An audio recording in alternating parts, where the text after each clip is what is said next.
I see all the real Americans, I think about how Donald Trump, his family was compromised. When I look out there and I see Donald Trump, I think about how his business was compromised. But what happened last week when they took a shot at my hero and they tried to kill the next president of the United States? Enough was enough. And I said, let Trumpomania run wild, brother. Let Trumpomania rule again.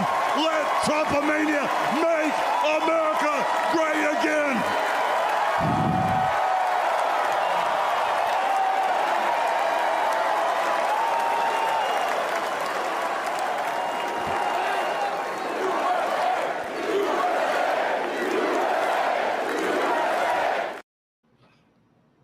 USA! Yeah.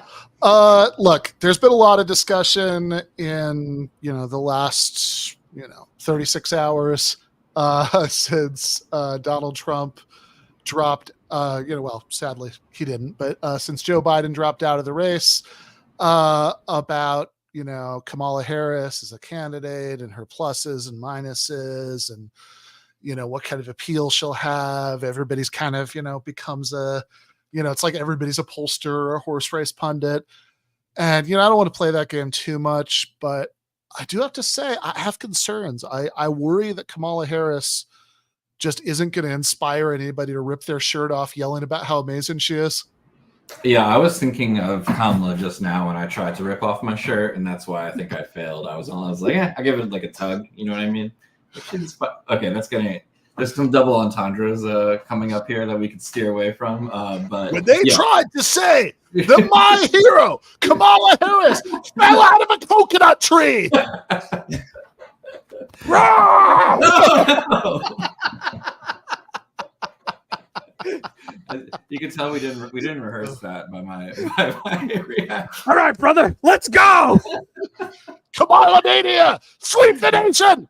You need something underneath, Andy, that's like a different message. Yeah, I went on full Alex Jones there. Yeah. You needed like a coconut tree shirt or something. It was just too beautiful for me. So I subjected myself to many hours of the Republican National Convention last week.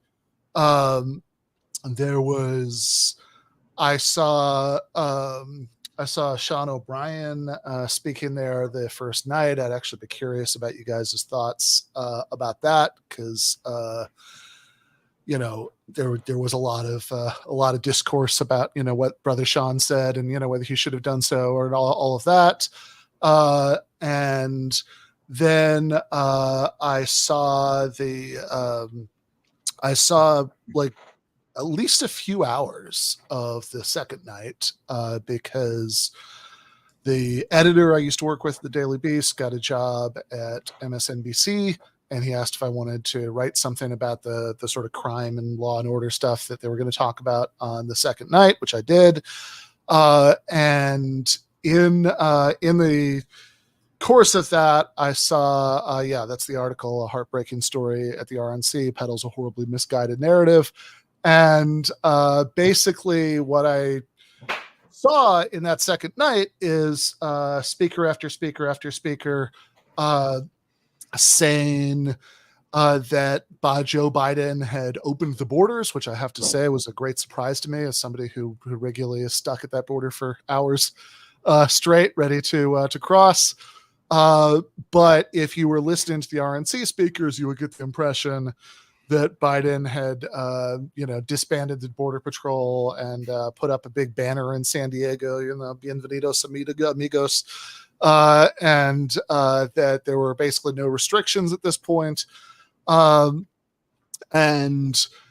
also, speaker after speaker connected that to the opioid epidemic and, all of the Americans dying of fentanyl overdoses. So Tom Cotton, for example, said in his speech, it's an invasion. This is an exact quote, not a figurative invasion, a literal invasion. And the argument that, some of them used was, well, how can you not call this an invasion when it's killing so many Americans? And of course, it is true that the opioid epidemic is a terrible thing. Lots of people die of fentanyl overdoses. Somebody I cared about very much died of a fentanyl overdose a few years ago. But it has absolutely nothing to do with the border. If you actually look at the stats on this, something like 90% of the people who are busted for smuggling fentanyl are American citizens. And most of the seizures, and when I say most, I mean like 86%, 90%, something like that, happen at either, not around the border at all, or at legal points of entry, all of which makes sense because if you're interested in effectively smuggling drugs into the United States, then citizens at legal ports of entry are vastly less likely to be searched. And it's also just easier for a variety of reasons than I don't know, somebody scaling a border fence with like a backpack, full of drugs.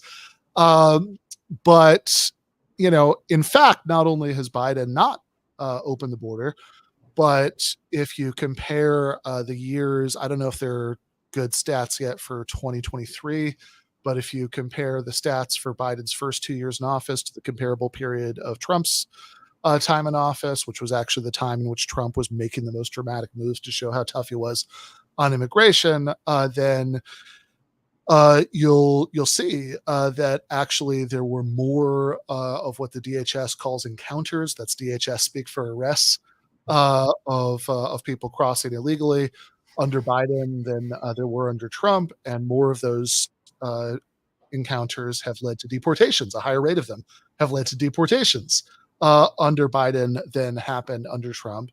And in fact, I get into in the article, Biden is being sued right now by the ACLU and a bunch of immigrants' rights groups for reasons that would be completely incomprehensible to anybody who sort of bought the version of reality being presented at the RNC, because he made a bunch of, after the bipartisan legislation to do this wasn't passed because Trump told people to oppose it, allegedly because it didn't go far enough, but quite possibly just as a move to make sure that they continue to have the issue to run on.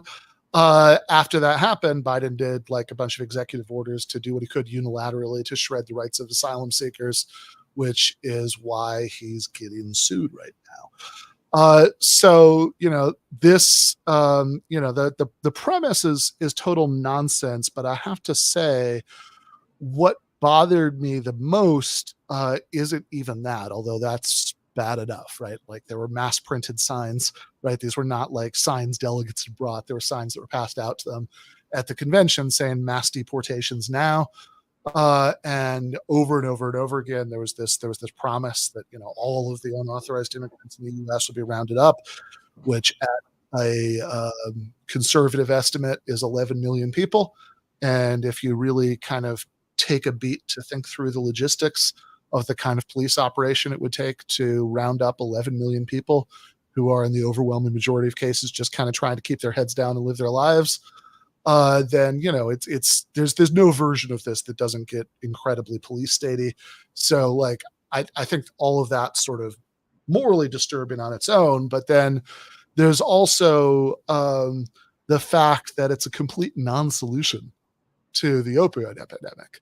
That even if we, pretend that, the two issues are linked in a way that they're really not, right? Then at best you've taken away like one source of the supply. And even if so there was a point, in fact, the speech that I was talking about in the article, which was a mother whose son had died of fentanyl overdose, which she blamed on Biden opening the border. That at one point in that speech, she said the cartels should be classified as foreign terrorist organizations officially, and apparently in the video feed you can see Trump leaning over and telling Vance we should do it. And so let's say they did that, and then did whatever follows from that. Whatever, just whatever you think would wipe the cartels off the face of the earth. Just pretend that they did that. They bombed Mexico, invaded Mexico, right? Started a full war with, America's second biggest trading partner and immediate neighbor, which, I've got to say selfishly, I don't want to happen for obvious reasons. I've actually been living in Mexico on and off. But in any case, let's say they did all that. Pretend for the sake of argument that it completely eliminated the cartels. Well, I mean, what I can remember from my, college intro econ textbook, those supply and demand curves, if you've eliminated, one of the suppliers and the demand remains unaffected, then some enterprising entrepreneur will come in and fill it, right? Because like the sort of big thing that's left out of all of this is, this whole narrative is that, fentanyl overdoses, these are deaths of despair, right? There is a reason why the opioid epidemic, has been concentrated at various points in these sort of post-industrialized areas of the Rust Belt, right? I mean, this is downstream of poverty and precarity, inequality, desperation, and of course, they don't want to do anything about that. I feel like you're relying a lot on statistics. I don't see a lot of yelling or shirt tearing, or you also don't have the humor of someone like Trump or JD Vance. Well, okay, let's look into that. So, because I think actually since the convention, I want to go back to the convention in a minute, but since the convention, I believe that we got some of that trademark Vance wit. Yeah. It is the weirdest thing to me. Democrats say that it is racist to believe, well, they say it's racist to do anything. I had a Diet Mountain Dew yesterday and one today. I'm sure they're going to call that racist too, but it's good. I love you guys. But there's really nothing like seeing a gifted natural comic, like work with a crowd like that. Tough crowd. He's like, this is my this worked in Louisville. I don't, you guys are uptight. But I was thinking, because it's funny that he was going for, maybe he was trying to imitate Trump, because Trump has all this great material about soft drinks, right? Particularly Coke and Diet Coke.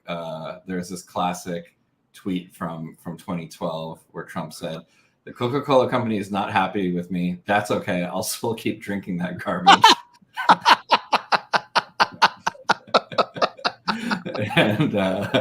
And recently he was sitting, I think, for Business Week or one of those publications,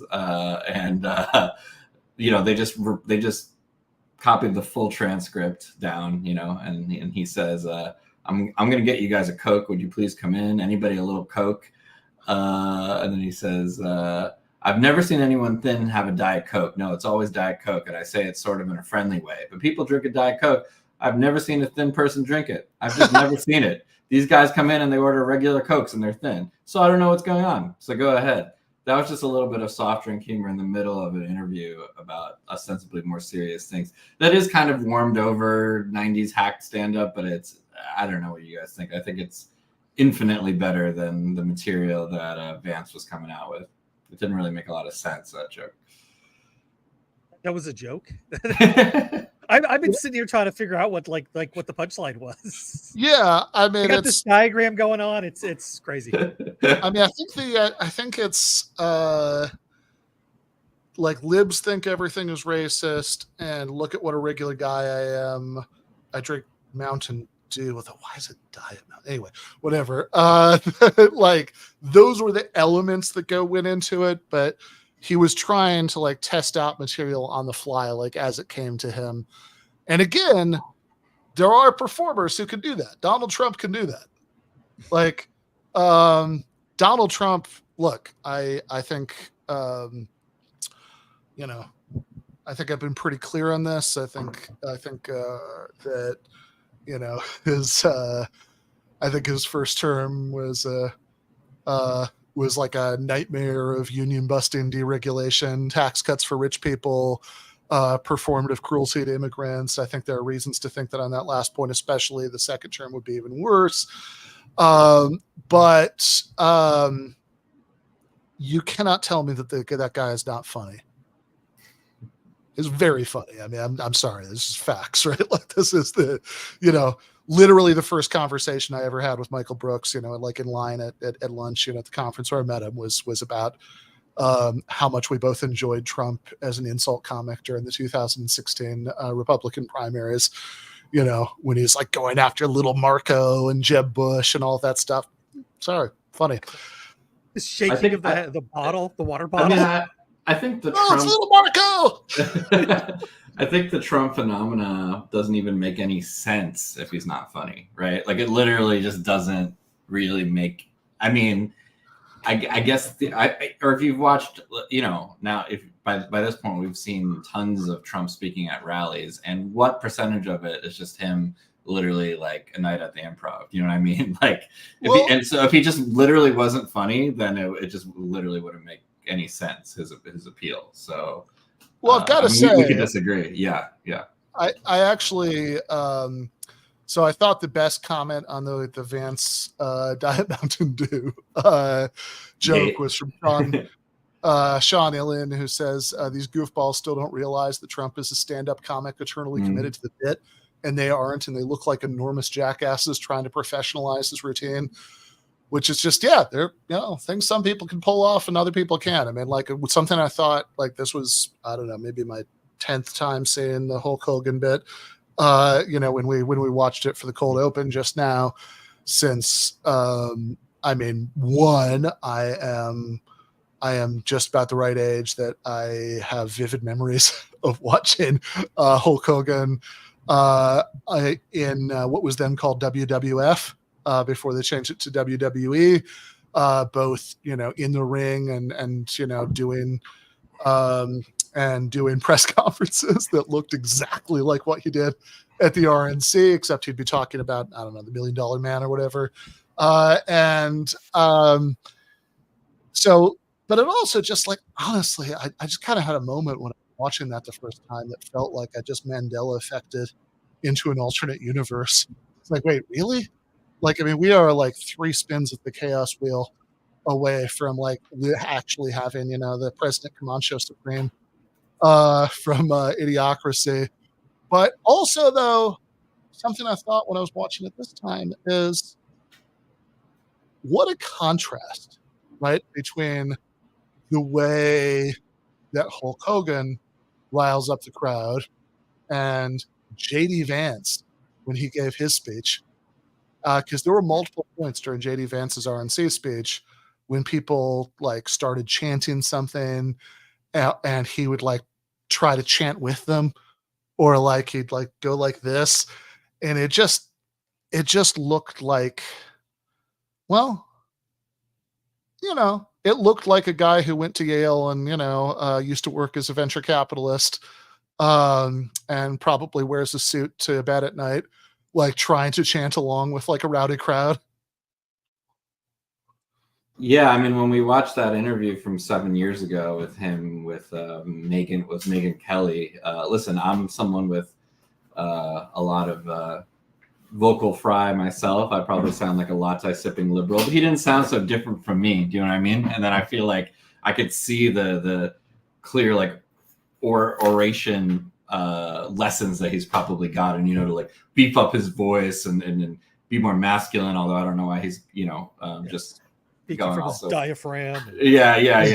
But I mean, it doesn't really come naturally to him. I think. No. To put it mildly, So I guess I'll just say the overall thing I got out of the RNC, all the hours that I also watched Tucker Carlson at the RNC.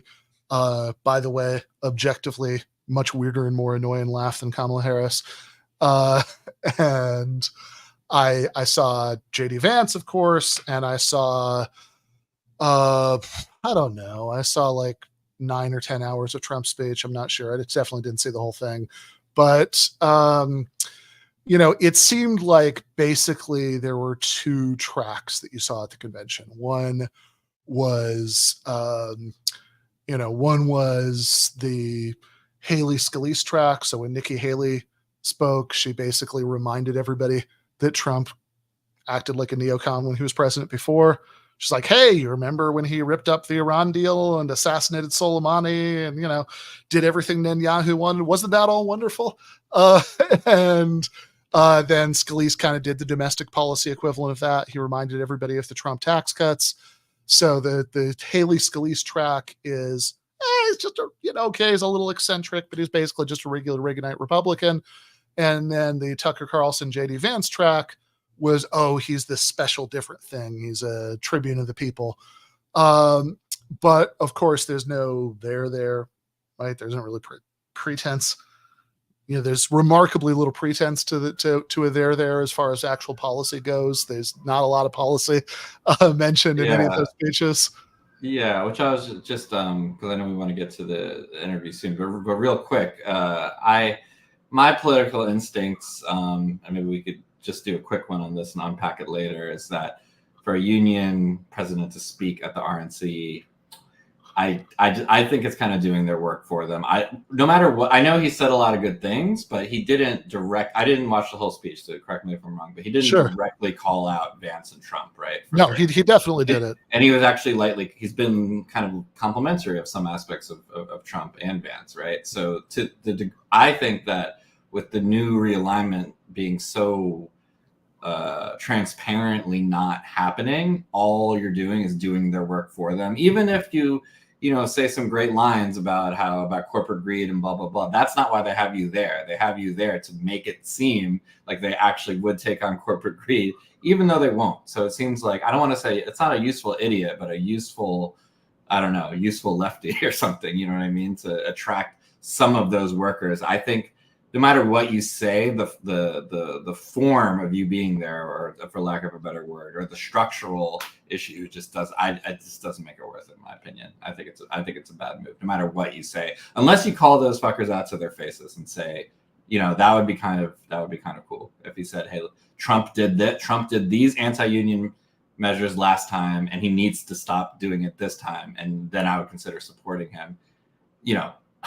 I don't think any union president should support him, but that would at least be some kind of leverage. That's my take on it. Yeah, look, I love the guy. I really enjoyed most of the speech because the sort of core of the speech was look at how workers are treated in America and, how awful it is and, the need to sort of, organize and have collective power to counter it.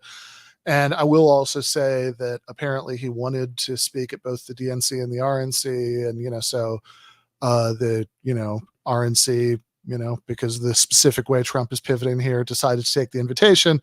The DNC doesn't. That's something of an own goal. But I will say that when he's trying to do in the first several minutes of the speech, he was kind of trying to do the rhetorical equivalent of when I have to give my dog pills and I, put them in gobs of peanut butter.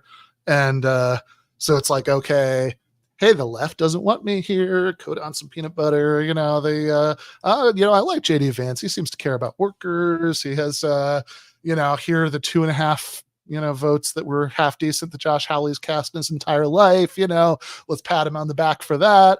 But I think there's no amount of peanut butter that won't make this dog spit out the pill, right? And ultimately,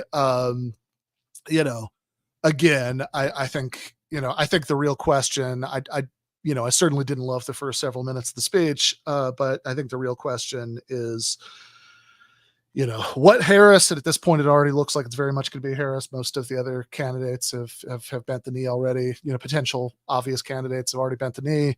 But what she does to counter that pseudo-populist appeal. And of course, that's something that we're going to talk about, I'm sure, in upcoming weeks, all the things that Harris should but won't do. And, I have stuff, coming out and, in Jacobin that's about what she could, should, and won't do and all that stuff. And I will, certainly defend all of those takes. But I think the one thing I want to say for now is because there is plenty of time for, there's plenty of time to linger on Coconut Island later. For today, forget Harris. I want to talk about Joe Biden, since we are one day out from him announcing that he isn't going to run again. And you've seen, of course, from Harris, but from like every Democratic politician, from, I don't know, do they still elect dog catchers? I don't know. Maybe that's a title that doesn't exist anymore, but they're dog catcher. They're all Nepo babies by now. It's all just patrilineal. Yeah. From the people in their inherited dog catcher positions up to senators, and the vice president. Everybody has fallen over themselves to say how wonderful Biden was. I guess he's not dead. And what a great job he did, and blah blah blah blah blah. There's just been this just amazing amount of fawning about it, and I have to say, I'd like to think this would have made me a little sick, no matter when it happened, but it was particularly revolting to watch everybody do this, having just seen the Al Jazeera documentary, The Night Won't End, Biden's War on Gaza, which I delayed watching the whole movie because I knew it was going to be a rough experience to get through. I mean, a lot of this is not new information. I've probably written, a couple dozen articles over the years on related issues, and most of them since the beginning of the war in Gaza. But seeing it all in, kind of an hour and 18 minutes straight of footage about it is difficult. And I know, poor me, there are actual journalists who are risking their lives, on the ground to report this and bring this information to us. But it's just really, it's incredibly difficult to take this in. And I don't know how you can watch this movie and not think that, man, okay, it's nice that he's not going to be president for the next 4 years, but Joe Biden should be like on trial at the International Criminal Court. Right? I mean, we have, to set up our main guest, we have, I guess our first clip, the Biden one.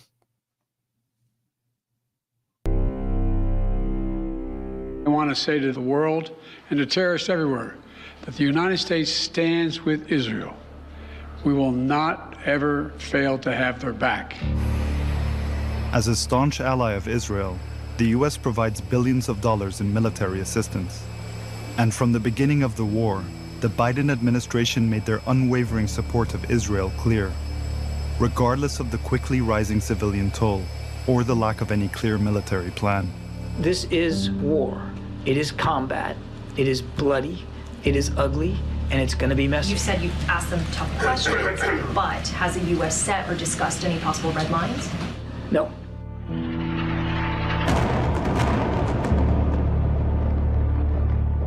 President Biden takes this issue extremely personally, has since the 1970s, sees himself as a committed Zionist. One pretty senior former Israeli official said to me, the U.S. with one phone call could stop the war. They know what the call would look like. The Israelis know what the call would look like. So Israel could not prosecute this offensive in Gaza without U.S. support. But what do we mean by U.S. support, right? We mean bombs. We mean fighter jets. I think in the first month or two, it had dropped 22,000 bombs on Gaza. This, of course, is a territory about the size of metropolitan Las Vegas. That's a level of devastation, as NGOs have noted, that has not been seen since the carpet bombing of Germany at the end of World War II. And I think just demonstrates the lack of attempts to protect civilian life.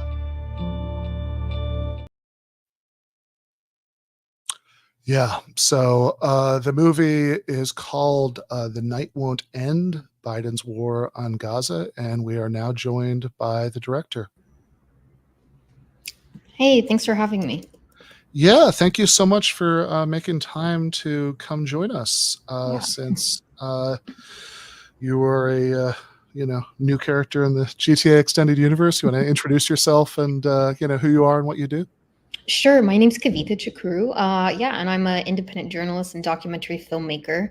Mostly the past few years working with Al Jazeera's main investigative show called Fault Lines. Yeah. So this is a very as I said, I mean this is very it's very, very well done, but it's very intense to watch. As it should be. I mean, do you want to set up a little bit, the kind of background of this, what you're trying to do with this documentary? Yeah, so we, like our team, we started as soon as the war started in October. It's a, kind of a bizarre, like kind of mundane logistical thing, but Fault Lines, by that point, the fall season had already been commissioned. So we couldn't like do anything right away. But, honestly, at the beginning, I remember talking with my executive producer and we were like, oh, well, once the war's done in a couple of weeks, then we can go from there and we'll figure it out and we'll go into Gaza and we'll cover it that way.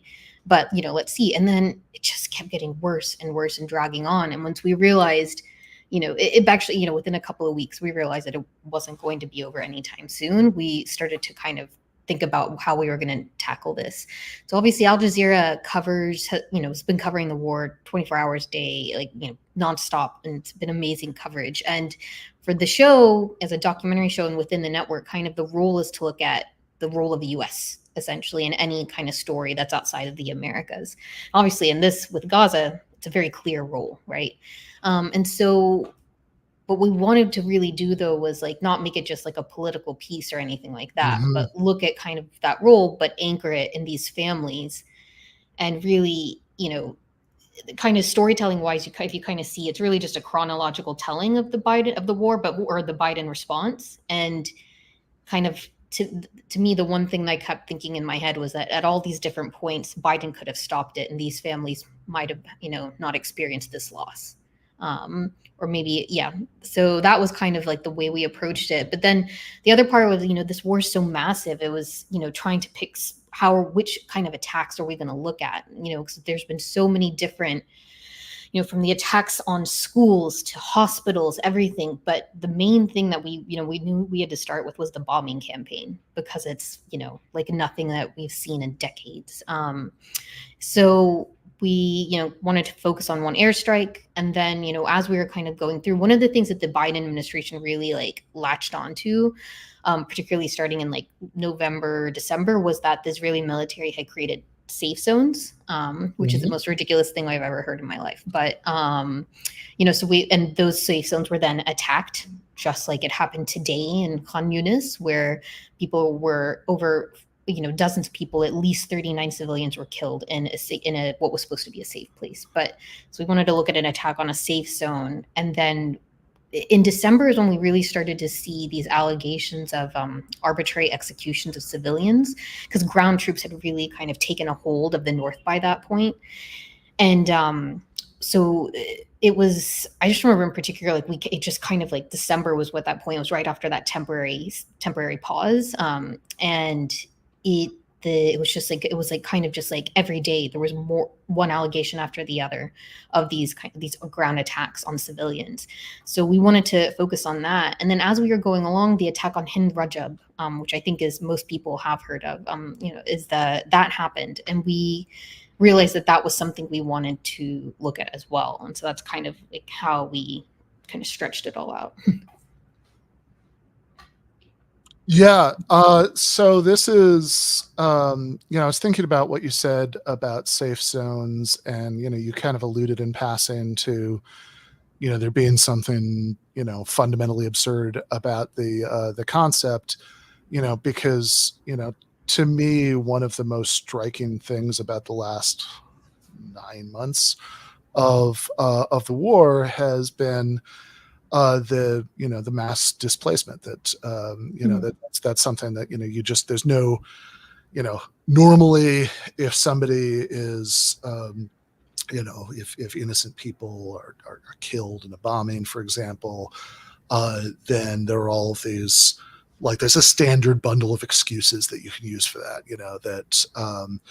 that they were, we tried to take all these precautions and it didn't work. They were being used as human shields, whatever. But it's really, it's really hard to claim that kicking 1.9 million people out of their homes is an accident, right? That you sort of rolled over on your back and accidentally did that. And the official pretext is, oh, look, this shows how much we care about civilians in Gaza, because we're taking them out of the urban war zone, right? That's the kind of thing I remember people saying at the time. But then you still have, but then of course, if people are still bombed in the alleged safe zones, then then that doesn't make any sense. That you haven't, what was if they were going to be bombed either place, right? Why, what's the reason for not letting them stay where they were? And of course, if even on the official theory of this, that it's like, well, since surely nobody expects all Hamas militants to stay in the designated, oh, we're going to bomb this place, right? Then like it just sort of doesn't make sense on its own terms.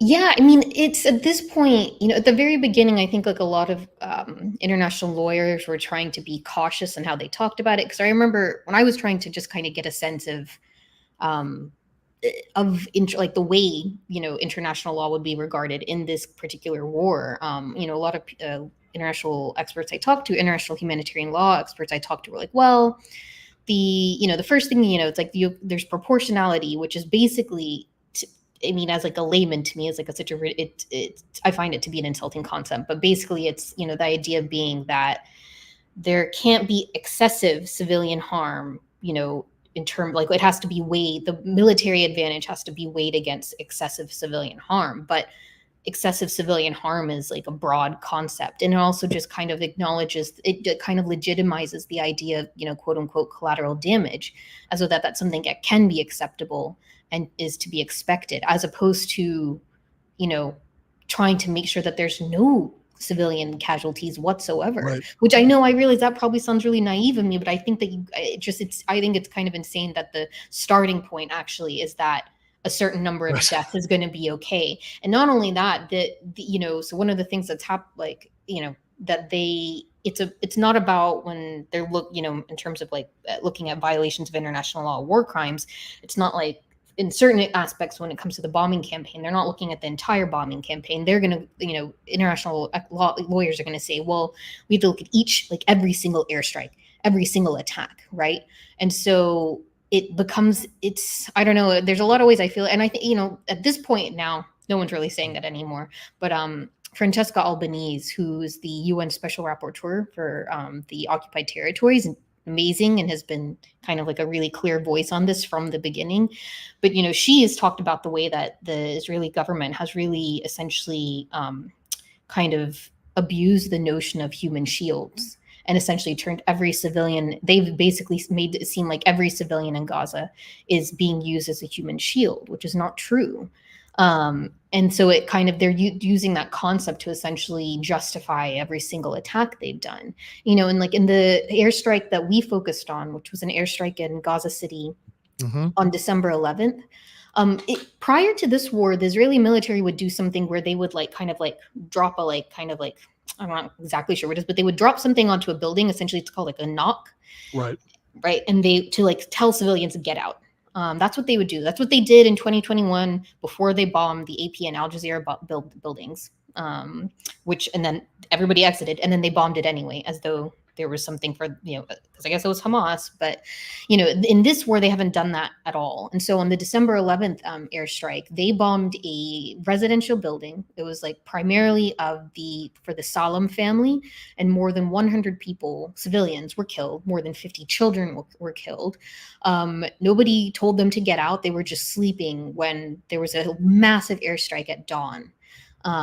So which is also kind of like it's on purpose to a degree when these airstrikes happen, it's when they happen at night, right? And at these points when they know people are going to be inside.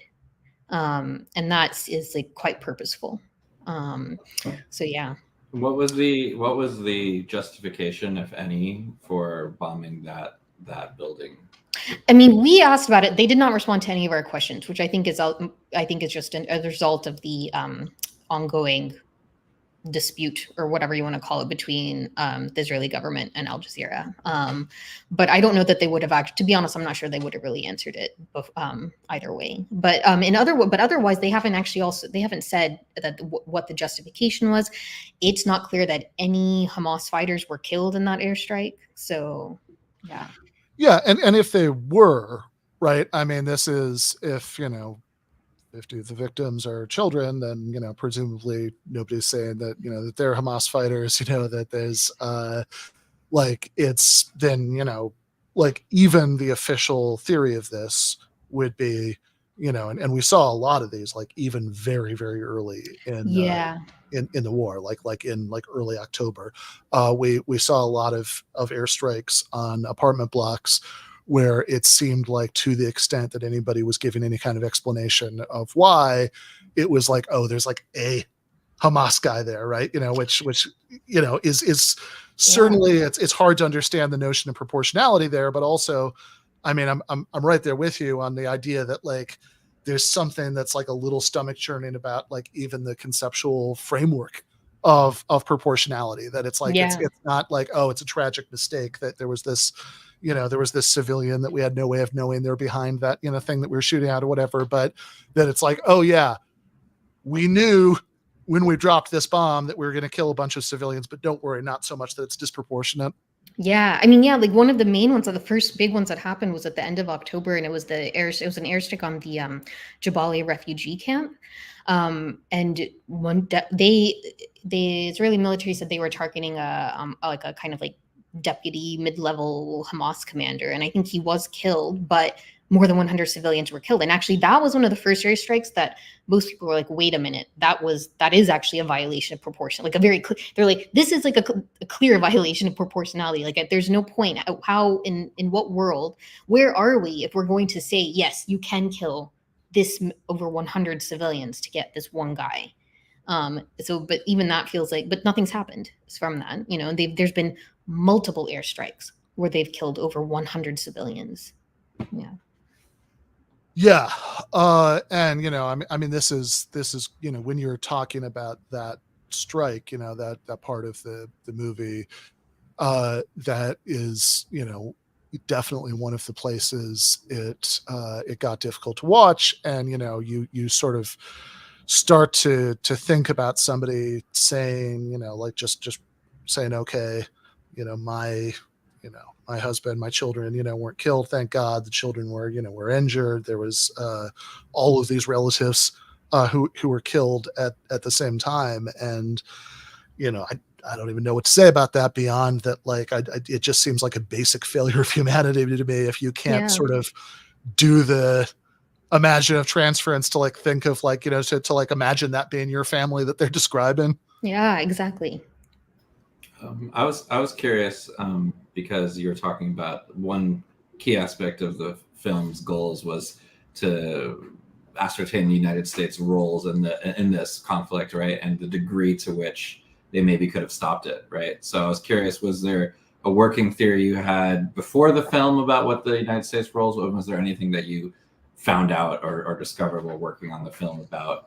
Because you mentioned how, and I think a lot of people wouldn't necessarily believe this to be true, even if they kind of lean a little bit left-wing to say that, or pro-Palestine to say that Biden easily could have stopped the war. Do you know what I mean? So could you talk a little bit about what you found while working on the film, that there's so much they could have done but didn't do?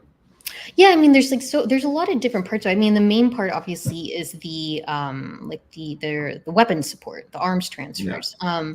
And the reality is, there's two things. So at the beginning of the film, Akbar Shahid Ahmed, who's a really great reporter from HuffPost, he has a great quote that kind of says it. He says, with one phone call, the U.S. could stop this war, and that's true. That's happened in the past. Reagan did that during the Israel-Lebanon war in the 1980s. But if the Biden administration took it upon themselves to send not one but two emergency transfers to bypass Congress in December to send more weapons to Israel, they've sent more bombs. They just recently, for all their kind of like protests about civilian casualties, they just sent another shipment of 500-pound bombs, to Israel a couple of weeks ago. The same kind of bombs that were used to bomb al-Mawasi camp about just a little over a week ago. And if they had not sent, the reality is like what became pretty clear through reporting on this and throughout the making of the film was that Israel probably could have conducted a war of some sort, because the U.S. obviously isn't its only arms provider. Gets a lot of weapons from Germany in particular and the UK, but they could not. There is no way that they could have sustained. I think most people would say it could not have been sustained to this point, couldn't be continuing to this point without U.S. support, and it could not have been prosecuted the way it has, to the massive extent it has, without U.S. support. From the bombs to the fighter jets to the tanks to the artillery shells. If they didn't have those things, those weapons, they could not be. This war would not be. It would not be the same. It might not even be happening to this day. And even that assumes that Germany and especially the UK are continuing their policy if the US isn't. I mean, those are not exactly countries that are usually indifferent, to what America wants to do in terms of foreign policy. Yeah. Well, while we're on the US role, we have the clip of Josh Paul. Josh Paul worked at the State Department for over a decade, overseeing arms transfers to countries including Israel. And within the first days of this war, he was alarmed by what he was seeing. By October 9th, I had written to colleagues within the State Department, senior officials and equals in rank, to say we need to think about this, about how US weapons are being used in Gaza right now. So I continued to see what we were learning from the government of Israel directly itself through sensitive channels, if there were any indications there of any intent on their part to protect civilians. And by 10 days in, none of that was happening. That was when he decided to resign. It was clear at the point that this was going to be far worse than any previous of the conflicts I'd been in government for. There was also this inability to shift the dial at all. What the United States has been doing by pushing 23,000 precision-guided munitions to Israel since October 7th is essentially letting Israel go forward without having to make hard choices.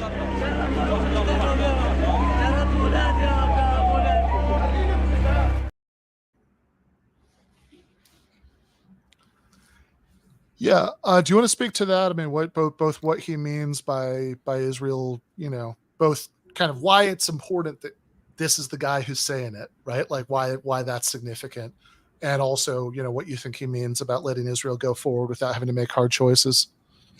Yeah, I mean, so Josh Paul, he worked in the State Department for over a decade, overseeing arms transfers to other countries, right? So for the U.S., which I think it's different than other countries, but it's the State Department that oversees arms transfers, not the Defense Department. So he worked in that department, and I think to me is what's really significant about Josh Paul is that he has been there at the State Department for a long time, for over a decade, and that time saw the very number of wars that happened, the Israeli wars on Gaza during that time. And for him to have seen, I think it was really significant that he that quickly into this war could see how different this was from his position. And he has said this, I think, publicly. He's not a dove. He's probably more, but he's quite in terms of foreign policy, he's more, I think, a hawk is probably he might actually describe himself. But he's, he is nowhere. He's not a kind of peace activist on the left, for instance. That is not who Josh Paul is. So for him to kind of look at this and be this is not okay, was really significant. And the fact that he resigned that early on, and it would be months more before anybody else from the State Department stepped down. So for him to have done that was a huge deal. And I think it really speaks to just how horrific the situation was, and how little, not only as he was saying, how little care the Israeli military was showing when it came to civilian life, but how little care the Biden administration was. Yeah, right. Because of course the Biden administration, most obviously was continuing to send the weapons, but also going to your point earlier about, okay, could they have done this without without material support for the U.S. There's a related question, which is, could they have done this without diplomatic cover from the U.S.? Because it's a lot of people will very confidently assert, oh, they don't care, it's such a hard right government, and Netanyahu would just sort of happily do it in the face of universal opposition. But I wonder about that, not just in terms of the weapons transfers, but also the UN Security Council. That if not for the United States veto on a lot of these resolutions, then Israel starts to look much more like a classic rogue state, in defiance of those Security Council resolutions. And I think once you got to that point, there is a real question about how long even Netanyahu would want to stay in that position. Yeah, I mean, no offense to the UN Security Council, but I think the reality is that those Security Council resolutions don't do a lot. I mean, if they were enforceable or anything, there wouldn't be any settlements in the West Bank at this right, since 1967. Yeah. So fair point.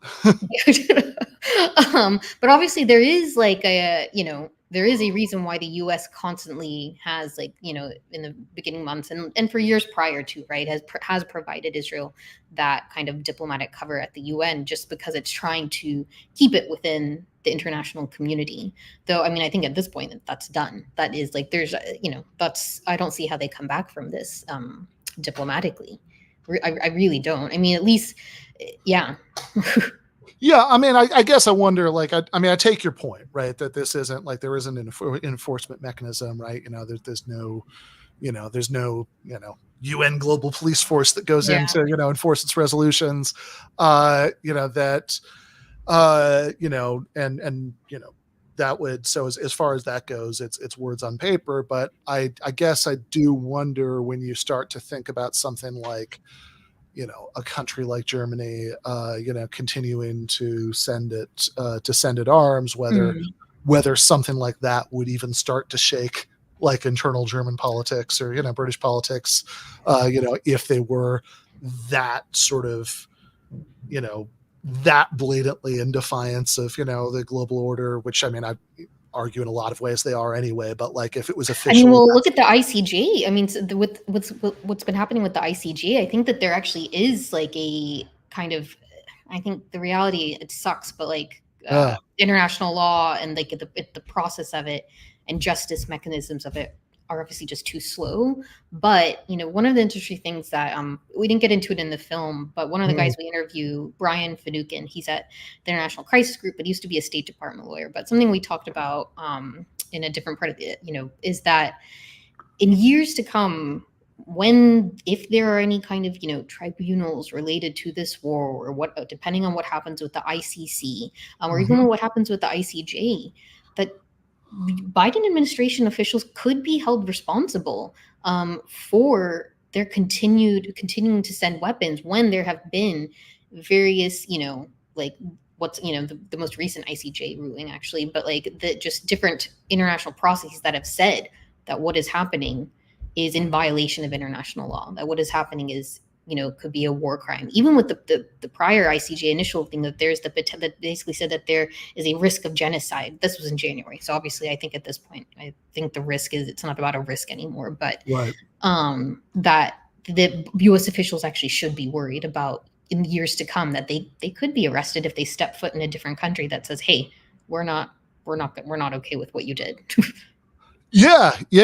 I mean, and look, I mean, I think, I think there is some value to that, right? I think that, it doesn't, it does, doesn't bring anybody back, but I mean, it does, I think it was good that in like the final decades of Henry Kissinger's life, there's this long list of countries that, that he couldn't visit. Right. Yeah. And I think that, it would be very good if that happened here. But I also want to talk about, all of this has been in terms of international law, but there's also a lot to say about them in terms of domestic American law. So if we have the clip on the Leahy law. The Biden administration needs to more effectively use the levers of U.S. influence. We've had this pattern for a long time where the President of the United States makes reasonable demands of the Netanyahu government that the Netanyahu government then mostly ignores, and that nevertheless the United States sends 2,000-pound bombs. In addition to Hind's case, there were numerous incidents that raised questions about the United States' continued support. Like this one, when Israeli forces opened fire on Palestinians desperately trying to get food, killing more than 100 people. And here, where footage shows Israeli forces targeting unarmed civilians in Khan Yunis. Despite seeing attacks like this, by April, it was not clear how thoroughly the administration was assessing possible violations of international law. We continue to look at incidents as they occur. The State Department has a process in place. And to date, as you and I are speaking, they have not found any incidents where the Israelis have violated international humanitarian law. They know that those weapons are used in the commission of war crimes, including the deliberate targeting of civilians. Amnesty has provided evidence that the US administration has not rejected and has not denied. What are we to conclude from the US position here? That they tolerate the deliberate killings of Palestinian civilians?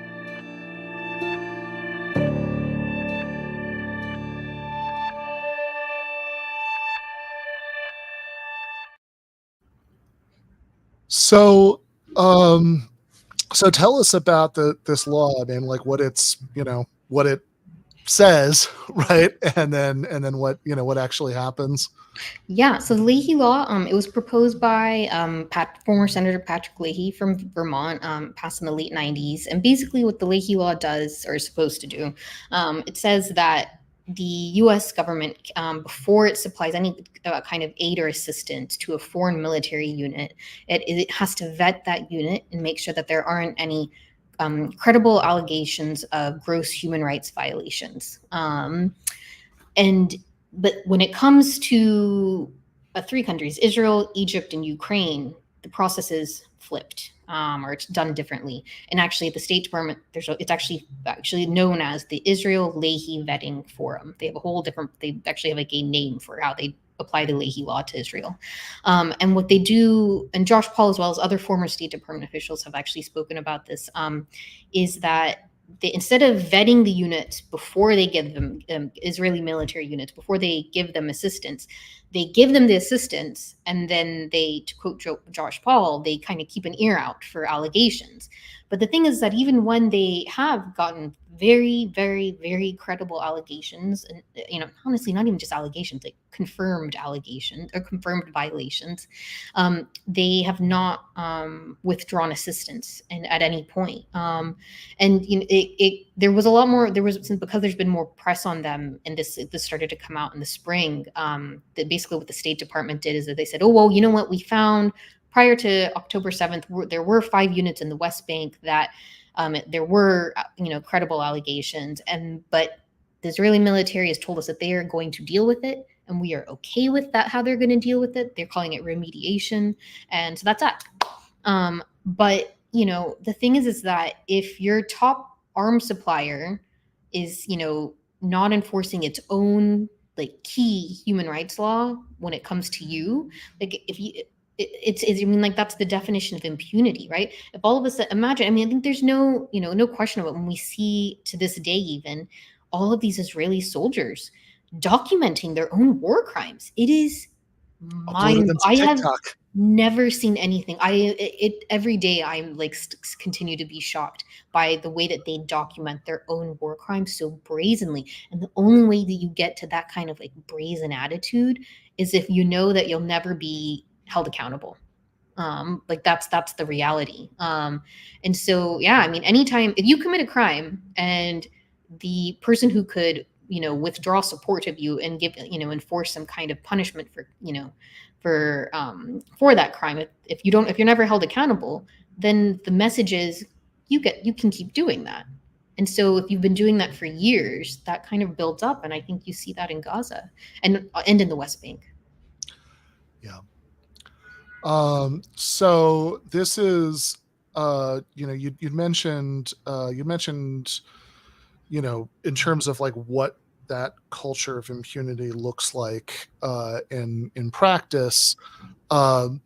Wanted to talk about a couple of the most egregious things that come up in the movie. One of them is something that, as you said, I think a lot of people are sort of broadly familiar with, but was still really striking to see it laid out in exactly the way that you do here. إنه القوانين الدولية أو المؤسسات الدولية أو مؤسسات الحقوق إنها عملت إشي لقطاع غزة، كلام حبر على ورق. لحموا مسعفين، لحموا صحفيين، لحموا أطفال، لحموا مدنيين. هند وليان وعمي وزوجته وأولاده تم إعدامهم بدم بارد. What makes it more difficult for me? Is it only Hind? Is there another 1,000 Hind story? 10,000 Hind stories that did not have a name and a story on the TV, on the news, was not spread? عائلة كاملة تم إعدامها، يعني تم محوها من السجل المدني وكأنها يعني لم تكن في التاريخ. مع إنه إلهم أحباب وإلهم ناس بتستناهم كانت وناس بتحبهم. العالم كله ما هم شايفين إيه بصير بغزة. يعني وقت بدهم ضلهم هيك عاملين فينا معي يتموا في الأطفال. So they're referring at the beginning of that clip. They're referring to the case of Hind, which is I think a sort of particularly blatant and famous case, right? This little girl who was killed in Gaza, and famously while on the phone, right? There's actually another point in the movie where Red Crescent workers is talking about what that does to hear like a child actually killed while they're talking to you on the phone. But what I found really striking about the treatment of it in the documentary was the discussion of the the logistics of this, that there is that there's a point where we actually see like the angles of sight from the tank that where you can see that they can see into the car where she was. And I believe Jake, I don't know if we have this one, but there's a point where you actually see like the Google Maps route from where they said that this was like the IDF approved, like they were allowed to like take in the ambulance if they go this route, and they did, right, and it was still hit. But the thing that's sort of maybe most there we go. That's maybe the most kind of amazing to think about is that even if that hadn't happened, right, that it's still that the delay from getting the initial call, right, to being able to being like approved to send in the ambulance, like never mind actually getting there, is 3 hours, right? So I mean that's just like another one of those moments where it's just kind of you have to try to imagine being in a situation where there was child of yours, niece of yours, whatever, who needed an ambulance, and they aren't even allowed to send one for 3 hours. Yeah, I mean, it's really, and what's really, I think, even more unfortunate about it is that Hind's case is not a unique case. This has happened a number of times during the war where, where Palestinians, whether it's the civil defense or the Red Crescent or just civilians or journalists even, have asked for medical access and have been denied. An Al Jazeera cameraman, Samar Abu Daqqa, he went in December, he went with the bureau chief Wael al-Dawdu to cover an airstrike on a school in Khan Yunis, and they told the Israeli military that they were going. They also had their press jacket. Wael is very well known in Gaza and to the Israeli military. After the initial airstrike on the school, when Wael and Samar got there, there was another airstrike. They were both injured. Wael was able to leave, but Samar physically couldn't. They requested the paramedics tried to get through, the emergency workers. They were attacked and then denied. And Samar ended up bleeding out for over 5 hours. And in Hind's case, they asked for access around close to between 2:30 to 3 p.m. Or maybe it was earlier. It was, but then they had to wait 3 hours. And during that time, Hind told her mother that she was, she had 3 different places that she was bleeding from. So we know that she was hit. She was hit during one of the two, at least 2 attacks on the family. There was at least the initial attack, or one attack at least, in which Hind's uncle and aunt and 3 of the cousins in the car were killed. And then the only 2 people alive at that point are Hind and her 15-year-old cousin Leon. And so the first recording that people heard was the recording with Leon when she talked to the Red Crescent, asking for help. And then on that call where you can hear her you hear the shots and her scream, and then she's been killed. And then that's Hind, this 6-year-old girl, is left in that car surrounded by dead bodies, and she's likely bleeding out. And towards the end, her mother recalls saying, because we could hear this too as we were listening to the different recordings of Hind from the Red Crescent. Her voices gets fainter throughout the recordings, and by the end of it, her mom recalls asking her, why aren't you talking, Hind? And she says, oh, well, there's blood in my mouth. And and they tell her to wipe it, and she says, I don't want to get my shirt dirty. That'll create work for my mom. And then her mom says, wipe it, it's okay. And then that was it. She was gone. And I think it's a safe assumption that she bled out.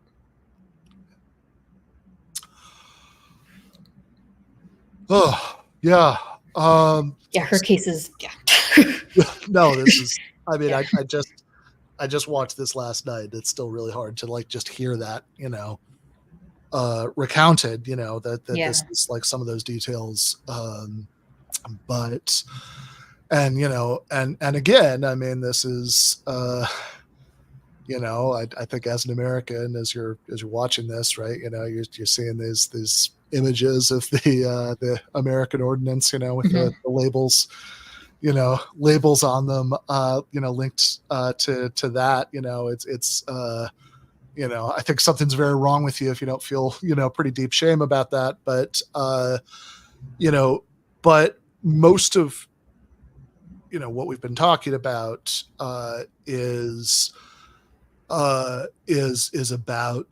the effects of, bombing, which of course is, I mean, look, these are, I've found it really telling from very, very early in the war in October that Israeli officials and their apologists in the West kept invoking things like Dresden and Hiroshima as,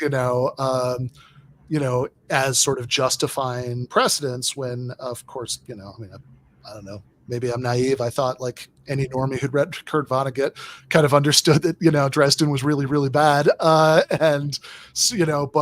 more beyond that, right? I mean, that these are certainly things that in retrospect, consider to be war crimes. And, because the way that World War II was fought was so awful, that the world got together and, passed the Second Geneva Convention, to precisely say that the laws of war prohibit bombing in these ways that indiscriminately kill civilians, which is, of course, much of what we're talking about in all of this. But also, I think that the bombing is what there's this sort of set of excuses. I don't think they're very good excuses, but they're very familiar excuses that we've all heard for, that, they're all being used as human shields, blame Hamas. I genuinely don't know what the upper limit is to what people would think that that covered, right? But you guys did it in Dresden, et cetera, et cetera, et cetera, right? You've all heard it. But of course, there's a scene, later in the movie where we hear about not just the sort of things that package of excuses is applied to, but actually people being mass executed by soldiers in their apartments. Yeah. Do you want me to talk through the executions? I think I mentioned at the beginning, in December when we were starting to look into this, that's when there were all these allegations of summary executions and arbitrary executions by ground troops, specifically in the north. And when we, this specific case, basically it's at this point, kind of to set the scene, it's, mid-December, ground troops are fully kind of fighting throughout the north, and have taken, have a strong hold on the north. And basically in Gaza City, in the north, for about 5 days, there was a group of civilians in a residential building, and according to the people we spoke to, in the 5 days preceding that, the ground troops essentially laid siege to the building and were shelling it. So they couldn't go in, no one could go in or out. They couldn't go out to try to find food, which was already starting to become more scarce at that point. But and one of the key things to me is that what the civilians told us was also that no one fought back. So they knew these soldiers would have known that it was only civilians, that there's no fighters there. No one's fighting back. Why are you still shelling that building, right? Then on December 19th, according to the survivors we spoke to, dozens of ground troops entered the building. They separated the men and women, at multiple points, beat the men and women, beat each group. And then they gathered the men and they made them strip and they executed them. And when we were trying to report this out, it's one thing if people say it, but we also know that there's a good chance people just won't believe it if the civilians say that. Even though I should say, for civilians to have to testify to things like this takes quite a lot of courage, and it's they're really putting themselves out there to talk about this. So, but for us as journalists, we're like, all right, well, what can we do to kind of report this out and stack it all up?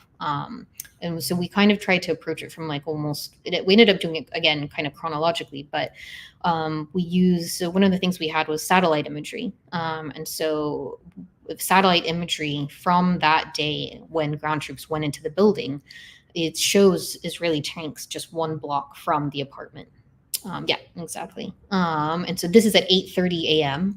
On that day, on December 19th. And one of the things that's interesting is that the civilians told us, they were like, oh, that morning we thought maybe it was over because they weren't out right outside anymore. But I think it's clear that they were just a block away. But it shows them in the vicinity, so that's part of it. And then, one of the things that ended up coming out, we, after speaking to the survivors, we also spoke to a lot of their relatives who are outside Gaza. And, once the troops left, the soldiers left the building, after they left the building, they actually shelled it again and used quadcopters. Are you guys familiar with quadcopters? No.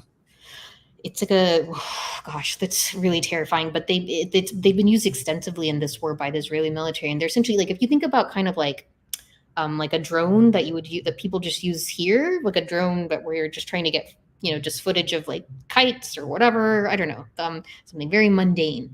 but it's kind of like that, except it has the like they've like it's like a bigger. It's bigger first of all, so it's a heftier and stronger, and it had these quadcopters have they're able to fire from them, and so they'll kind of send them up, and then they can like kind of fire into windows that way. And so they used quadcopters after they left the building. They shelled it, used quadcopters. The shelling then resulted in shrapnel killing a 4-year-old girl. And so once they actually then they left after that. Some of the civilians sent messages on WhatsApp to a group chat, which included relatives outside of Gaza.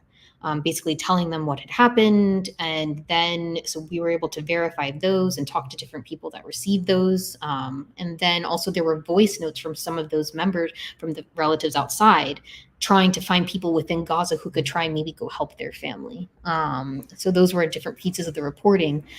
But I think the most important part of the reporting, honestly, was what we found out from the next day, which was once the troops had left that kind of vicinity of that neighborhood, other civilians went inside of the building and took a video as they went through, and you see the bodies of the men just like pools of blood essentially all around them.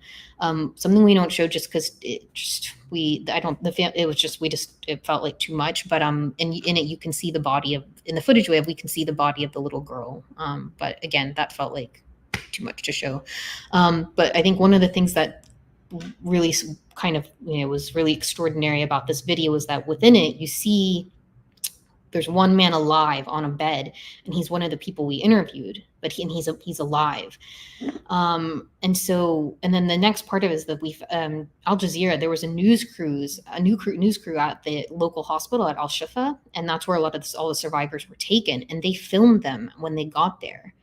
Which is kind of like a really extraordinary, honestly, like kind of historical record. And in it, you can see the man from the previous video who we interviewed, Yahya, and he's in this Al Jazeera news report wearing the same clothes as he's being treated. He's been bloodied, but his testimony, and everyone we spoke to, their testimony was like consistent over months. But I think that we spent a lot of time on reporting this, but there were a lot of other allegations that we looked into, but we knew that we had to just focus on one. And I think the like really horrific part of it is that this case is not unique, is I think what the reality is, which is really shocking. The other thing I'll just say, just like to throw it in, just because I feel like I feel like it's such a big part of this war. Like I mentioned, there's that Al Jazeera news footage from the hospital. That the fact that those journalists were there doing that work is amazing, and the journalists in Gaza have been doing are like superheroes. That feels really cliched to say, but they are.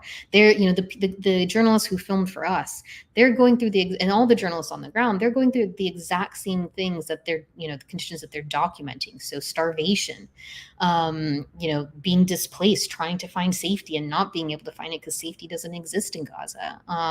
Their family members being killed.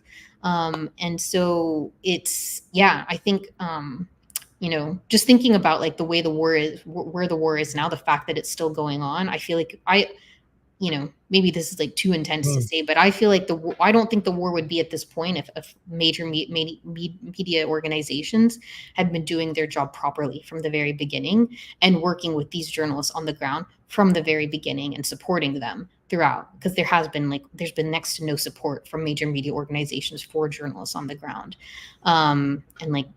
Gaza's been completely ignored to a large extent of the Western media, by the Western media. And I think if it hadn't been, I think it's fair to say that the administration would have, if they'd been held accountable earlier, maybe the war wouldn't be where it is today. Sorry, that's my little media rant tangent. No, I think that's definitely right. I got a question though. The quadcopters that you brought up earlier. Mm-hmm. Do you know who's supplying those to Israel? Is that part of the U.S. or is that? I think some of them are, but I think some of them are actually Israeli made. Okay. Yeah. Israel's kind of on like the front line of new technology when it comes to warfare. Yeah. They also kind of exported to like Arizona to I don't know if you're familiar with the Tohono O'odham Nation in Arizona, but a lot of tactics that are used in Palestine are then taken and used in our Native American reservations, because I mean for those of you who don't know, this is their land covers both the U.S. and Mexico. And in their native language, there is no word for wall. So they've been fighting against, putting up a border wall, which is like one of the big things. So it's kind of interesting that you see a lot of this getting exported back into the United States, and we don't really hear a lot about that either. Yeah, I think that I haven't done a ton of reporting on this. I've just read read some articles on it, but I do think that there has been, I think Israeli forces have done training in, like, for instance, in Cop City in Atlanta and with the NYPD. Yeah, and I think there's a new version of Cop City kind of opening up in upstate New York, where I used to go to college. Cool. Because my college went out of business, and the New York State Police just bought out the campus to put in some training facility. Yeah. So Casanova, New York, watch out for that, people. Fair enough. So yeah, I mean, this is as we maybe kind of move into the last part of it. I mean, what you were saying about journalists who have been covering this on the ground, gets us into, I mean, definitely like one of the most striking images to me, and for a documentary that's very full of sort of visceral imagery of bloodshed and rubble and destruction, was in a featured none of that, but it was just the Red Crescent office, I believe, in Gaza, where there are stickers on the wall saying "not a target," and yeah, I think there's also there's another one of those that really remind us that like anybody doing anything like this in Gaza, anybody trying to provide medical services, anybody reporting on the ground, any of that, right? That there is, there's no way to safely do any of this, right? Because this is, because of, what you were saying earlier about, safe zones and, and all of that, right? That like at one point actually in the movie, I think, you were interviewing somebody, who's on a project where they were like tracking, airstrikes and they got into like just how many major ones had happened and, things that had been classified as safe zones. So, I mean, this really is, I don't know. I mean, I'm just kind of, thinking here about like there's an old John Mulaney bit where he was making fun of the New York Post for always referring to like, cops as heroes and firefighters as heroes, whatever, right? It's like anybody just doing their job as a hero, but it's like, no, these are circumstances where it actually is heroic to try to do like any of those things. Yeah, completely. I mean, I think that's the real thing, it's not like necessarily like a focus of the documentary, but something that I think is, to me, that doesn't get talked about a lot just because there's just so many horrific attacks every day. But at the beginning of the movie, the first thing that you hear is Hiba Salam, who's like from the main family we kind of profile, and it starts with her just saying the sea, and she's watching a video of the sea and her kids playing in the sea from before the war. And the question that we had the crew ask her was, before the war, what was your favorite place? And, I think, and then throughout the introduction, each of the family kind of talks about, she talks about that, but then she talks about how terrifying the night is.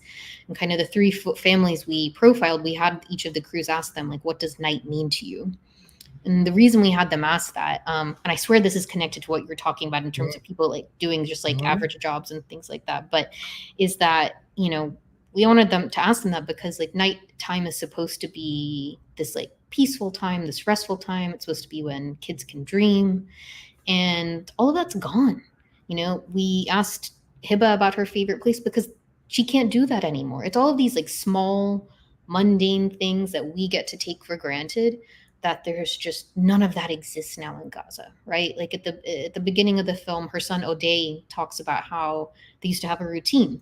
And their dad would go to work, and then he'd come back, and his parents would make dinner, and that was it. And it was just like this, like, you know, it was just a good life, you know, within the context of Gaza, even pre-war, which was already hard. Right. But you know, at least it wasn't this. Sure. But at least they had just like a daily life routine, all of that. And now it's just gone. There's no schools. There's the hospital. There's barely any hospitals.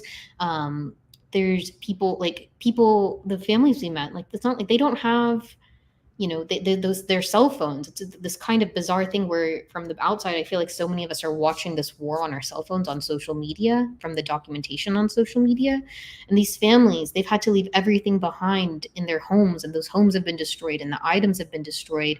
And so they have, like, for instance, like the photos of their families are just like on their phone. And it's just all these like ordinary things. There's no ordinary life anymore in Gaza. It's just like any semblance of it, from religion, from religious life, mosques and churches, to schools, to universities, everything. It's just obliterated.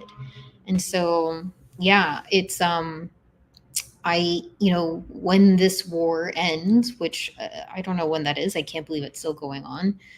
I'm just like, what's left for people in Gaza? It's yeah.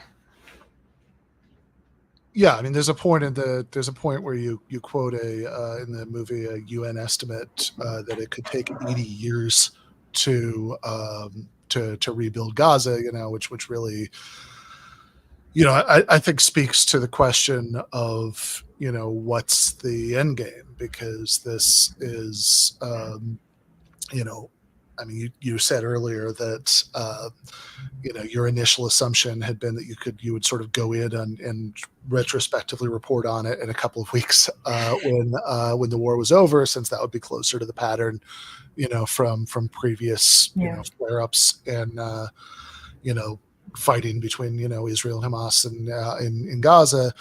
And of course that, you know, I mean, we're close to, you know, we're close to 10 months already, right? You know, it's showing no signs of stopping soon. It's getting worse. It's just getting worse every day. It's really horrifying. And you know, you have in the you know, near the beginning of the documentary, you have footage of Netanyahu saying this isn't an operation. You know, it's not a, you know, it's not, you know, a you know, maneuver we're doing for a couple of weeks or whatever. You know, this is like a real thing, and it's different, right? You know, that's like we're at war in a different way.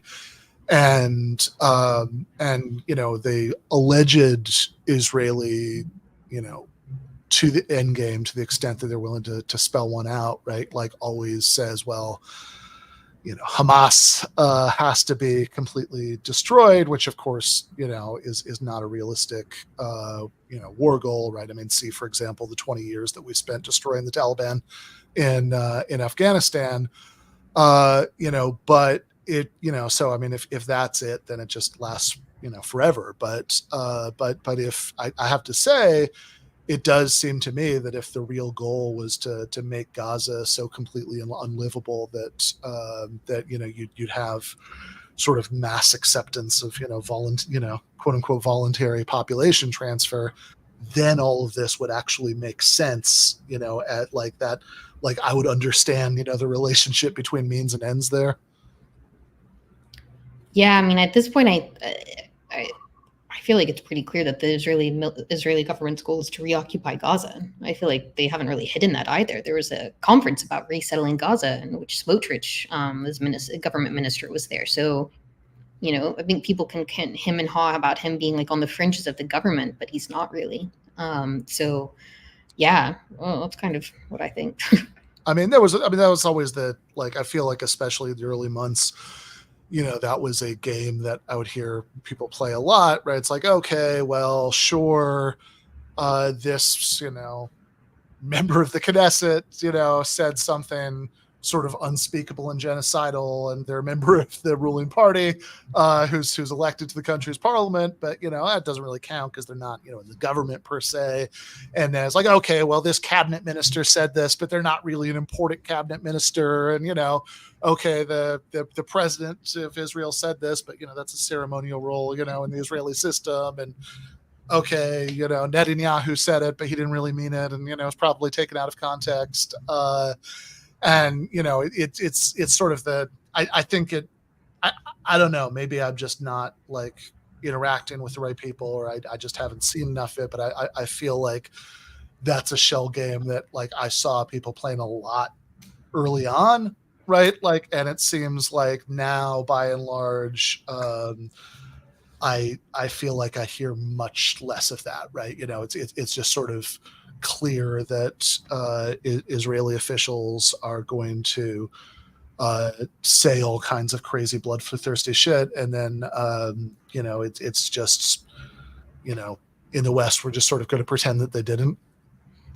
Yeah, well, I mean, I don't even think you have to look at what the Israeli officials are saying. You can just look at what's happening in Gaza, and I think those satellite imagery that's come out recently of kind of the way that the Israeli military there, what they've been doing at the Rafah border, and kind of the land that they are kind of essentially building out. They're going to try and build out, and so essentially taking that land and creating almost like a buffer zone, which is been talked about for a long time between Egypt, from the Egyptian border into Gaza. And so, I feel like it's pretty clear what's happening. I had one question that could be difficult to answer, but I was just curious, because, sorry, it's very emotional content for me, but I was thinking about the goal of a film like this, because you're talking about the frustration and how probably sort of maddening it is to be like, okay, people aren't just going to believe civilians. We have to, we have to document this from, we have to corroborate this from so many angles. But do you feel when you're making a film like this that there's this like a political, obviously it's a political intention, but like a political goal that you have that will have some kind of particular effect? Or is it documenting these war crimes for posterity? Or is there, like, what is in your mind that keeps you motivated to make something like this? And like, what effect do you hope it will achieve, I guess? Wow, you guys are just throwing softball questions at me, huh? Cool. That's a good question. I mean, I think, listen, the ultimate goal, I feel like this with anything, that story I work on, I know my colleagues feel like this too, the kind of first thing that you want is that hopefully there will be some change. Yeah. And I think I don't know what the change here would be short of stopping the war, right? But which maybe you're not supposed to say that as a journalist, but I don't think it's radical to say that I don't want some more civilians to be killed. Like, I don't know. Versus kind of like mainstream media, which is like accepting the idea of gonna come on the show and unleash all these contrarian hot takes like it's bad when people are killed. Yeah, right. But in the media narrative, you're not supposed to say things like that. Exactly. Yeah. But I think the other part of it is that a kind of secondary goal is, I think there's this like kind of like documentation that like is like that serves as a historical record of some sort, right?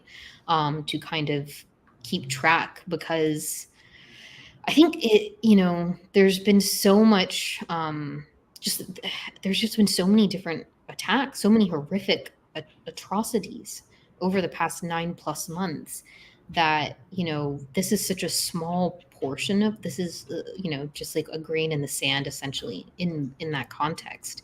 But, hopefully it, at the very least, it kind of like can stand there as something to, as like, that this happened, and it happened alongside the Biden administration's unwavering support, even as they saw so many of these different things happening and apparently just don't care, is the reality.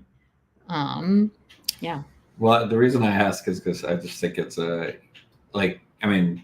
yourself, and then also, the people that you were talking about, the journalists on the ground, it's very heroic. And I think a lot of people who are disgusted by what is happening still kind of turn away just to get, just to kind of like live your life and, not have to think about this. I'm definitely, I'm not as focused on it as much as I think would maybe be more. I would like to be more so, I mean, maybe we all would be, but so I think it's, that's why I was just asking, even it's a difficult question about the ultimate goal, because it's like very, I mean, for these people, for people risking their lives to be on the ground and documenting this, it's really amazing. It really deserves to be lauded for sure.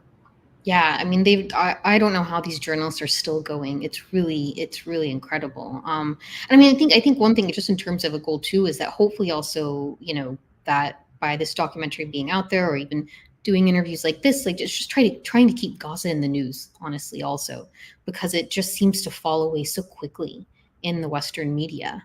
And that, that's that feels so negligent. And it just, so that is another part of it, is trying to keep it in the news. Yeah, I mean, I think it's very difficult to get most people to spend very much time thinking about foreign policy, in its, the deaths and mutilations of people who are very far away from you. It's really easy for that to, to become an abstraction and just to factor in a lot less, for people than many other issues that might be objectively, much less urgent, but I mean,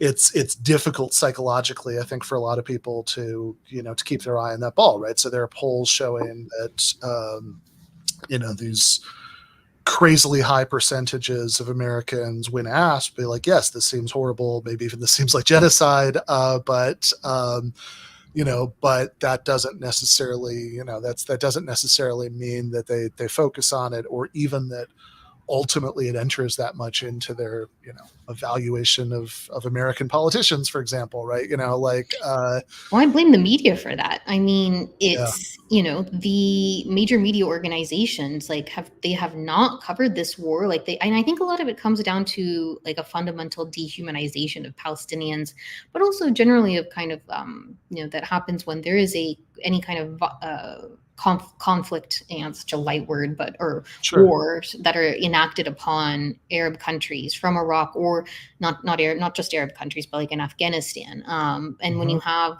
wars waged on community where it's predominantly a brown community, I think that the media has like such a massive role to do in the way that the American public is seeing that and interpreting that war.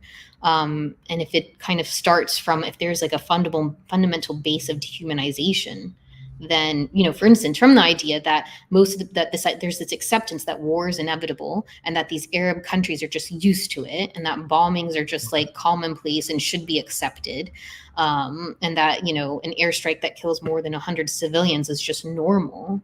That starts with the media.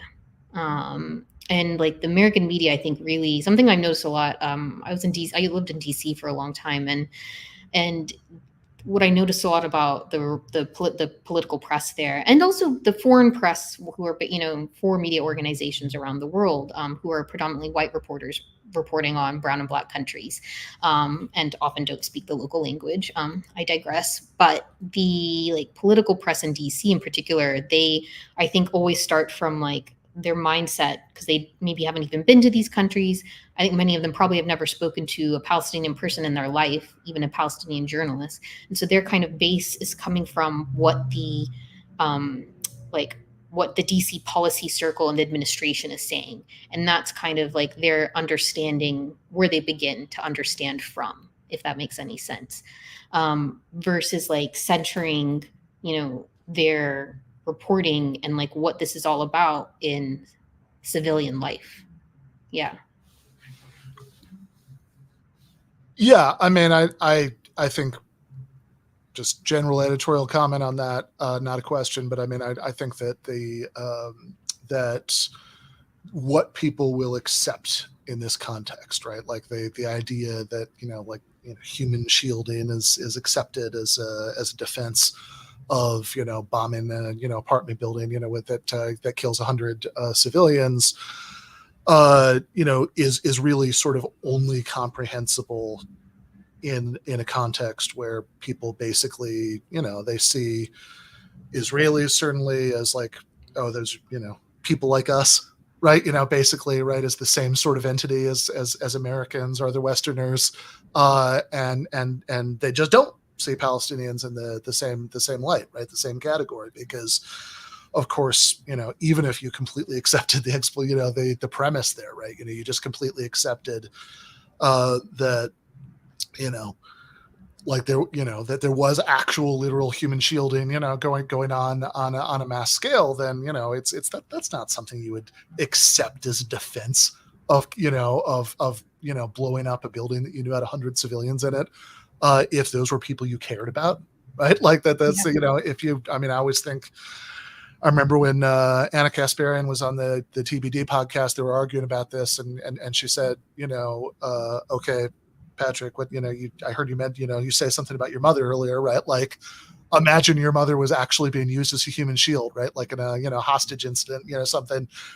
Would you then accept it's okay for law enforcement to shoot through her, to shoot the person who was using her as a human shield?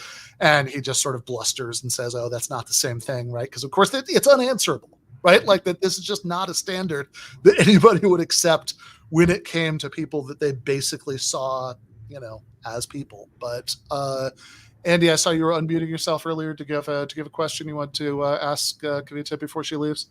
Yeah, just what gives you hope right now? I know a small thing that gives me a little bit of hope is seeing that Kamala Harris is not going to Netanyahu's speech, at the Capitol. But I mean that could be a sign of that she might be able to be moved on this subject. Who knows? Only time will tell on that one. But I didn't know if there was anything that gives you hope right now. I learned a long time ago not to find hope in U.S. politics. Let me tell you, that is, yeah, no. I think the only thing that gives me hope, or that kind of keeps me, I don't know, just not sinking into an abyss, is kind of thinking about Palestinians in Gaza and what they're going through, and that I think that to kind of just accept all of this as okay, or to not think about it, is essentially, letting it happen. And I think it's just kind of trying to, I think a lot about the journalists in particular, and just everything they're doing and how incredible they are. I like the fact that they're still doing this day in, day out without stop, is mind-boggling to me. I don't know how they do it. And Jesus, if they can do that, then the least I can do is try to hope that something will change. Yeah. Well, I can't come up with a better note to end on that, especially because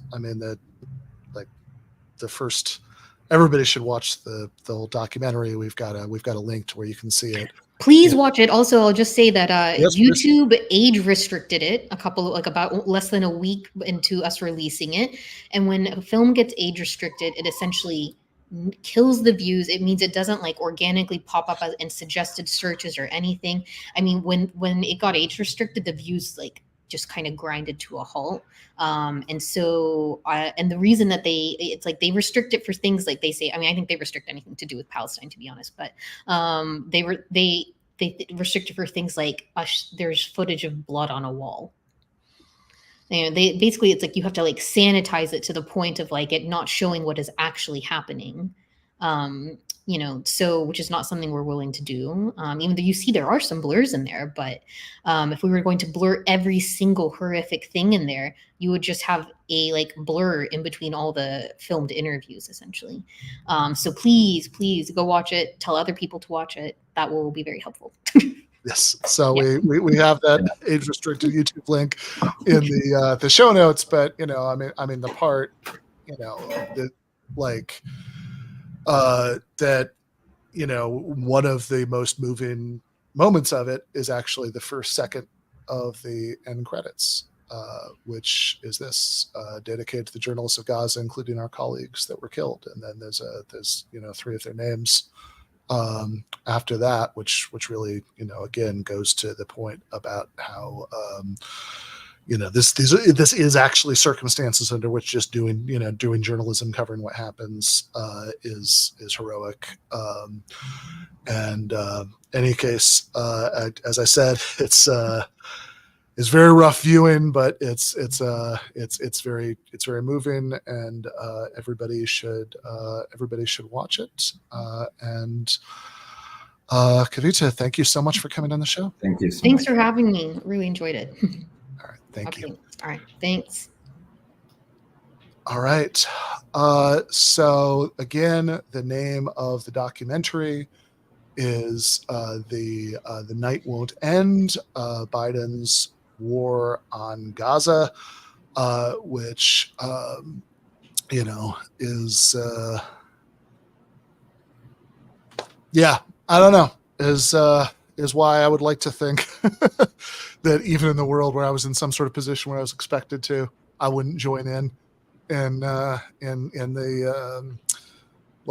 taking my turn, paying tribute to what a wonderful, amazing person Biden is, and how, and what a wonderful, selfless thing that he did, dropping out when, everybody convincing him that and I could say it because I don't think I have the same emotional pull on this that a lot of leftists do. My instinct is I don't love thinking of the president as somebody who allowed this to happen. You know what I mean? Like I would actually, and like Bernie, said, he's the most progressive president of our lifetime. He put out a statement, and I love Bernie Sanders. I'd love to. And he, there was some progressive. I understand why AOC and Bernie is a whole other conversation for a different show. While they were maybe protective of some of these progressive wins that they had, you know what I mean? And I would love to kind of just buy into that because it's a narrative of the world that's a little easier to live under. Do you know what I mean? Hey, we're making progress. We have the Squad, we have Bernie, we have AOC. We made inroads with the Democratic Party. But I think, I've so far I haven't seen the entire film. I've seen selections that we cut for the show, but I think it's it's very sobering. You know what I mean? It's just like there's no world in which I can forgive him, Biden for what he's done. Even I'd much prefer to think that he's not evil, or I don't know if I believe in that concept, but whatever it is, I'd much prefer to think that there's something not completely irredeemable about what he's done. But I think you have to open your eyes to the facts, and I hope that there's people who aren't completely far gone or bad people who believe these narratives. And I've talked to some people like this, that it's complex and blah, blah, blah, blah. You know what I mean? Like, if you watch MSNBC all day, you might come to that kind of conclusion. You know what I mean? Where it's I think MSNBC, I don't really watch those shows, but I'm just going to say at the risk of, at the risk of not getting the next article placed, I would not recommend what you just said. But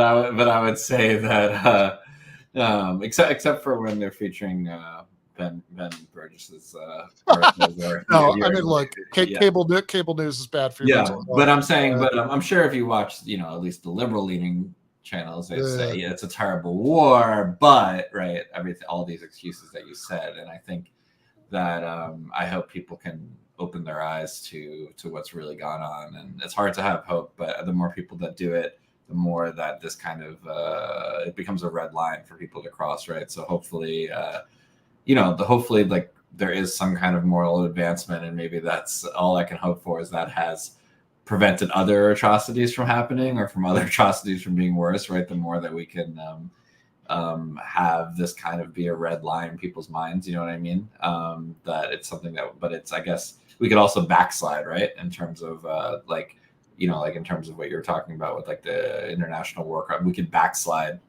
It's very easy to. So hopefully we can, I'm losing my train of thought. No. I mean, look, this is not like this is one of the many things about it's one of the many things about the last 10 months that's disturbing, right? I mean, it's nice to believe in progress. And in some sense, right, I clearly think that that's possible. That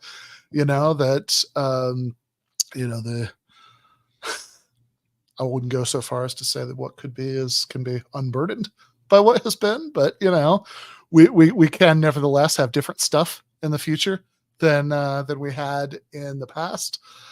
I clearly believe that, right? I mean, the whole sort of, most of my life is organized around, politics, and, my politics are ultimately oriented around the hope that we could have like real serious civilizational progress, right? We could have, workers control the means of production, right? So it's like, I certainly hope we can have, and I don't know why I always do this. I messed up earlier. I meant the Fourth Geneva Convention. That's the post World War II one, but that like, so never mind something like that, right? That we just have like a sort of like, that we have like basic treaty commitments, that become part of, settled international law, that, you can't just wantonly bomb civilians and all that stuff.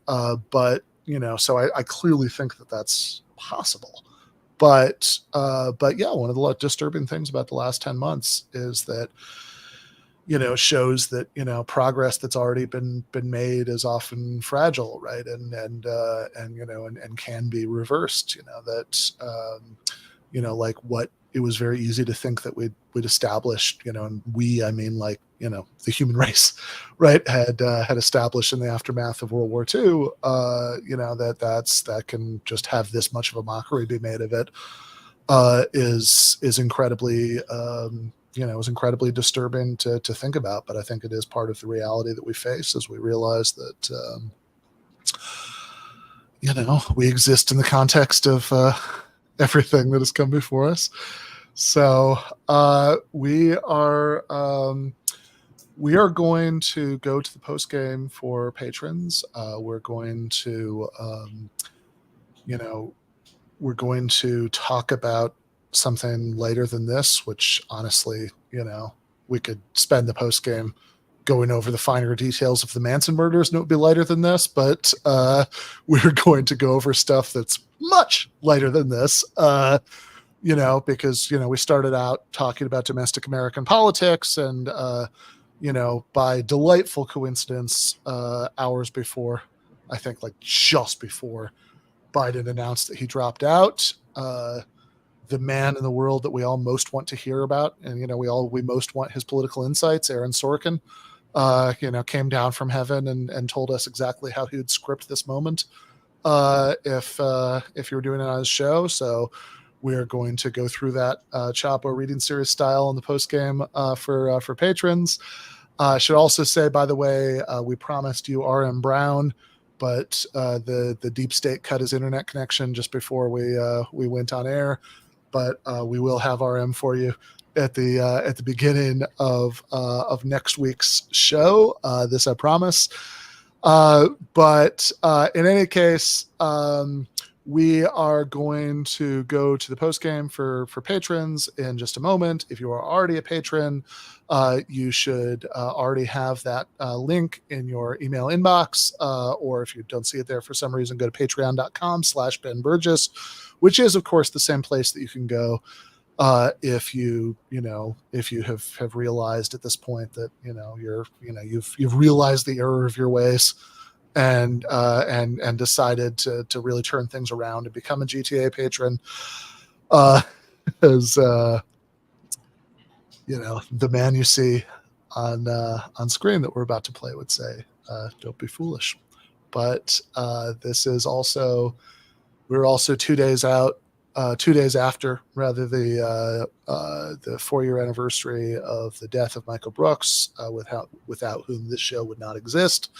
And so, of course, the man has been on my mind quite a bit the last few days. And at the end of the interview with Kavitha, I kept thinking about this classic clip. People have seen it before. We've showed it on the show before, but we're going to watch it again anyway, and we're going to play out with that and go to the post game. Left is best. So it's not a complex issue. That's the big thing. It's super simple. There's one group that has enormous power. It's the most powerful country in the Middle East. It's backed by the United States. It acts on another population of people with total impunity and is never held accountable for anything. So there's no symmetry in the relationship, period. And just as like a thought experiment, IDW people, if we know that if somehow a population of Jewish refugees ended up in West Bank and Gaza, and an Arabic government in Jerusalem and Tel Aviv had an open air prison in what, Jewish Gaza, which they bombed with white phosphorus. They killed civilians indiscriminately, and they had no provisions for medicine. They had an embargo that blocked food, that electricity wasn't running, that there was an over 48%. We'd all have no problem understanding what that was. So there's nothing complex about it. So it's not a complex issue. That's the big thing. Super simple. There's one group that has enormous power.